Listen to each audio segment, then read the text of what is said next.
So there was a guy a while ago that asked a question in my Discord server. He has since left.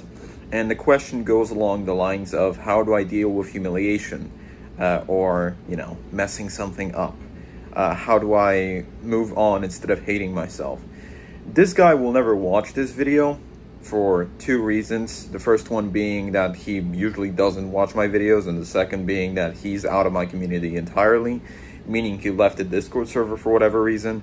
I've been seeing this as a recurring trend. A lot of people have been leaving the Discord because, they joined hoping that they'd find something that they just didn't.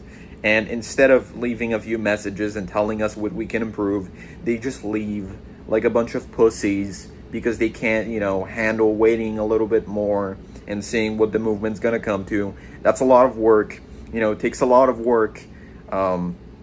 Sitting through a video until the very end, it's just so difficult when your attention span is terrible. And I'm not, casting doubt on this guy in particular. I'm not attacking this particular person, because the question asked is actually really good. And I'm glad that this person was able to at least come into the Discord server and contribute to the discourse and, talk a little bit or ask a few questions before they left. Because that's something that 90% of the people that join my server actually don't. It all comes down to the Pareto principle where, it's about 20 to 2% of the people that are in a community contribute 80 to 90% of the stuff that's in it.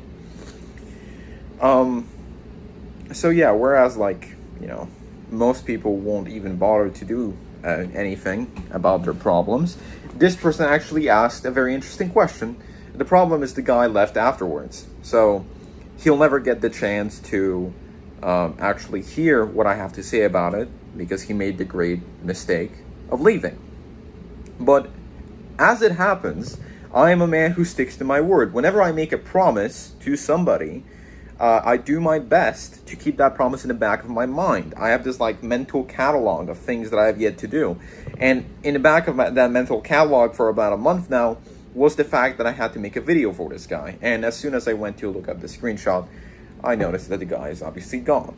But I'm not going to focus too much on that. And this ties into the topic of not focusing on humiliation moving forward, which is ironically what I'm trying to do while answering this guy's question, in a way. How do I not, focus on humiliation? How do I move forward? It's not as simple of a process that it sounds, but it nevertheless can be done. One of the main things people focus on when they lose is the negative aspect. And this makes a lot of sense. Because think about this.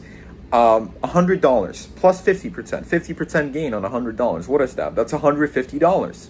That's a lot of money. A 50% loss on $150 puts you down to $75. Right? The loss is worse than the gain. Because you can gain 50% and then you can lose 50%, and then you'll end up with less money than you started with. That's how gambling businesses make their money, right? They offer you a 50% gain, temporary gain, for a 50% so-called temporary loss, and they say, oh, well, it equated to zero. You gained some, then you lost some. So you didn't lose anything. Bullshit. You actually come out with less money than you went in the casino with. And that's how all these businesses make their money. Think about this. If the casino didn't earn more money than it lost, then it wouldn't be a profitable business. So statistically, you are more likely to lose money in the casino, far more likely to lose money in the casino than to gain it. So human minds have a natural tendency to emphasize the negative aspects of things that are happening to us because it ensures our survival. And I had an appointment with a mental health counselor once, and what this mental health counselor told me, which was actually one of the few good things that mental health counselors have told me in the past. There weren't many, to be honest. But the thing that stuck out to me was, you focus on this so much, you worry about this particular thing so much, and it doesn't matter what it was back then, but you worry about it so much, you want to have the answer as to what the hell is happening here, because you think it's necessary to your survival, because you think you're going to die if you don't get it. And that's a part of the way our brains evolved. And our brains haven't evolved that much over the last 2,000 years.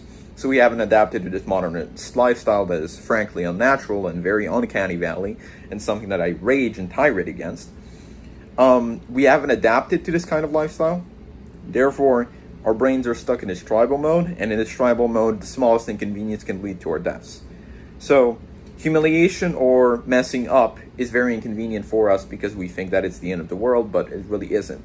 Step one is acknowledging that, and step two is reframing your mind, changing your environment so you don't get stuck in that cycle of humiliation. It's really as simple as that is. Removing things from your environment that aren't serving the cause of that never happening again, and adding things to your environment or your daily routine or your personality that help repel that thing from happening again. Treat this as a lesson. Don't let it get, you down. That's pretty much all I have to say. Thank you for watching. I'll see you in the next one. Peace.